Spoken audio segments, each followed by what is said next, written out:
one of the absolute first and most important accessories is this, the rider's backrest. It makes a huge difference in comfort, especially if you're going to ride for more than 10 minutes. The beauty of it is it's adjustable. There's a knob or a lever underneath that you can adjust the backward forward part of it.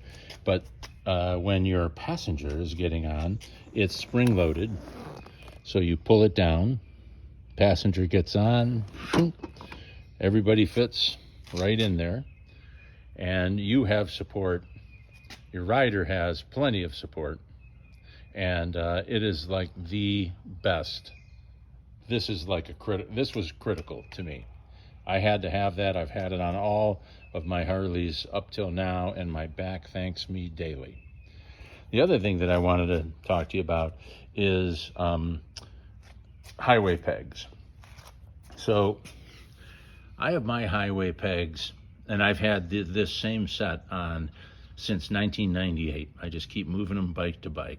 But these allow for your foot, and I hope I can capture this, sitting with your foot completely on, can I show that? Completely on the floorboard makes it hard if you go to reach for the brake, your toe gets caught under it. So that's bad. You have to kind of come out and around. Also, your position, and I can't show you this now, shooting alone, but your position is not good. Your legs are straight up and down. And a lot of people try to put highway pegs way up, like in here. And then what happens is if you put them there, your feet are sticking straight out in front of you, and they're a million miles from all the controls you want and so forth. So I have taken to moving my highway pegs way down on the bar and putting them just off of the floorboard. So if you look at my foot position, I'm like this all the time. That's how I ride all the time. So I have like the ball of my foot up on the peg and the heel of my foot here, and then it's just a matter of I'm doing it because I'm struggling, but yeah. But it's a quick thing to the brake. Now, one thing that I have done on my other bikes is that brake pedal, you can buy an extended version which goes further up and lower down, which makes it even easier. I just haven't gotten into the money or pain in the ass of doing it, but highway pegs, absolutely critical. And the highway peg really comes into play on this side of the bike where you're shifting. Now your bike, as I recall, in 19 or 20, they stopped including the rear shifter. Not, the heel shifter instead of, the toe. Now, you're probably used to doing everything with a toe shifter where you dig your boot underneath it and upshift, that way, and downshift stepping on it. But I will tell you, more guys have complained since they removed the heel shifter. So it is an option. Ridiculous, thank you, Harley. And I could not live without it. But you'll also notice I put the highway peg, same thing. I'm sitting right there, and I can just reach over and downshift, reach over, downshift, reach over, heel shift. That's how I ride all the time, 100% of the time. One ball of my foot up on the peg, heel on the thing, and I am so comfortable. If your foot's dug in here, you can have trouble getting, up to get to those. So, and this was the other hint, and I'll show you this, and this is important. Notice the way I have these adjusted. I have the front one way low. It's like almost level with the floorboard. And the back one, Harley, when they do put them on, they put them on real high so that your heel has to go way up in the air. I lowered everything down, and I've done this on all three of my Harleys, so that they're just very close. The only movement I have to have is just this amount down, you know, which is what, a ½ inch off the floorboard to downshift. I don't want to have to raise my heel like way up in the air to do that. So if I had to give you some advice, I would say absolutely get a rider's backrest. Absolutely get a rider's backrest. It's just so well worth the money. It's about $350. Thank you, Harley.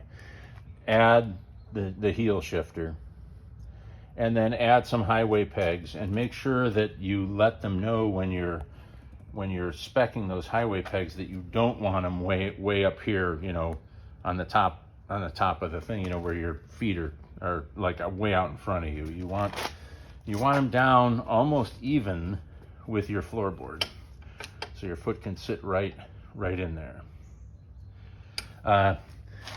The other thing, I don't know, these were very expensive, but the guy that I bought it from put these riders armrests in, and I will tell you, I look in my mirror and Sherry's back there like she's on a Barca lounger, you know, with her arms out on it.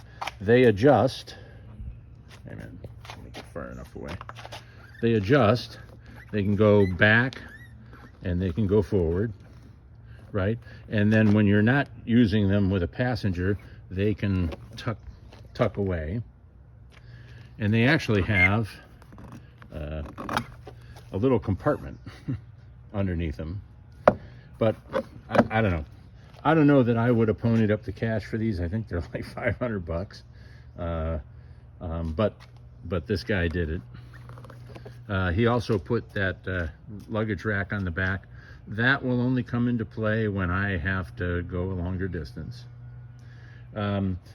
He put the rear bumper on, and that's another, like, I think it's like $250.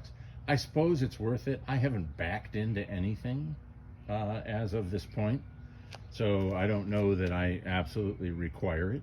But and then he put LED brake lights on it, which are brighter and everything. You know, a lot of those kind of doodads you can do down the road, you know. And then he put you know, this tour pack organizer on the back, you know, that clips on under the top, and it gives you a bunch of compartments to put sunscreen and, you know, various things. And the last thing, well, there's two last things I'll talk to you about. You'll notice on mine I have the I don't know what you call the windshield bags, and although they're handy, I mean, you know, I keep some sanitizer in there. I keep nothing in here. It could house sunglasses, I suppose, and I keep, now COVID, I keep a mask there. Here's my problem with it. From the rider's view, it tends to obscure about half of your windshield, right? And if you look at it from the front, it also obscures about half of your windshield. I would not let them talk you into that right away. You're going to want to have all of your windshield and to be able to see everything and do everything, you know, and then maybe you'll make that decision.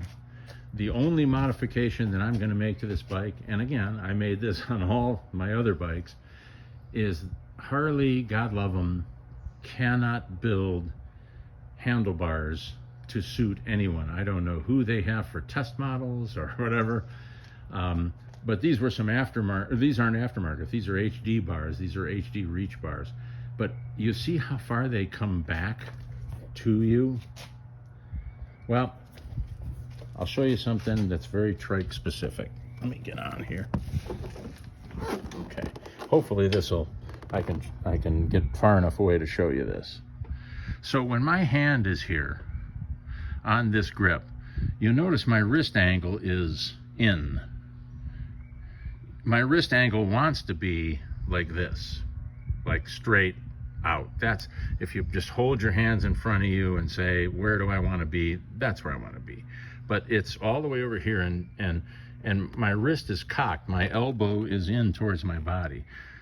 So you're kind of like riding a wheelbarrow with standard Harley bars, and it gets to your shoulders. If you ride like ours, it'll get to your shoulders.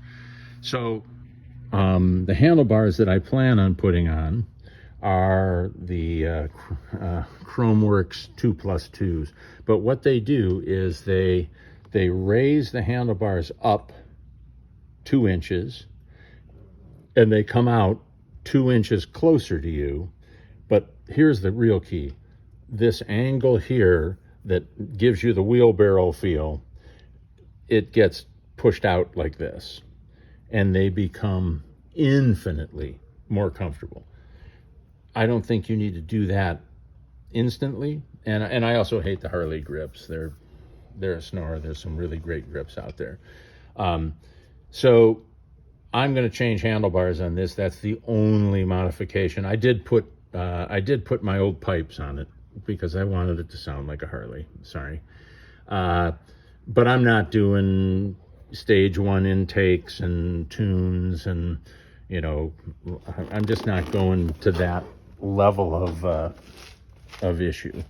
But all in all, once you get to this point, it is dialed in and just feels fantastic. Once you get it, or maybe I'll send you another video if I can get my GoPro fired up, and I'll give you some hints about riding you know, one of these 3-legged mules through turns and so forth, because you have to know that it will never tip over. Well, no, okay, never is a long time. You have to go through extraordinary measures to make it tip over. I fly through turns that I could have never done on my 2-wheeler, even scraping the floorboards on this bike. And it is solid as a rock. Now, could you tip one over? Yeah, you could if you're cruising along and you know burying it into a turn, and then you wrench the wheel, wrench the handlebars to one side. I'm sure you could flip it, but you're not gonna. And you'll outrun most 2-wheelers once you get confident. And it really pisses them off when they think that they're so far ahead of you and they look in their mirror and you're right on their ass. Or vice versa, when they're trying to chase you and they can't. So, all right, but we'll get into more of that later. Just always remember that if you look at the front of it, well, it's a full arm length on each side wider. So when you're riding along a 2-lane and you're used to on your 2-wheeler kind of dropping in, close to the inside, getting right on that white line, that white line's going to put one of your wheels off the road. So you have to kind of adjust your lane stance. And for God's sake, be careful when you go in to get gas, because you can get way too close to a parking pump. I don't go anywhere where I haven't got my face pointing down, looking at that back fender when I pull in. So, all right. This is my primer for you, and we'll talk again. And I'm so excited for you to get yours. It'll be awesome. You will be singing the praises to me. All right, Tom, I'll talk to you later, man. Bye.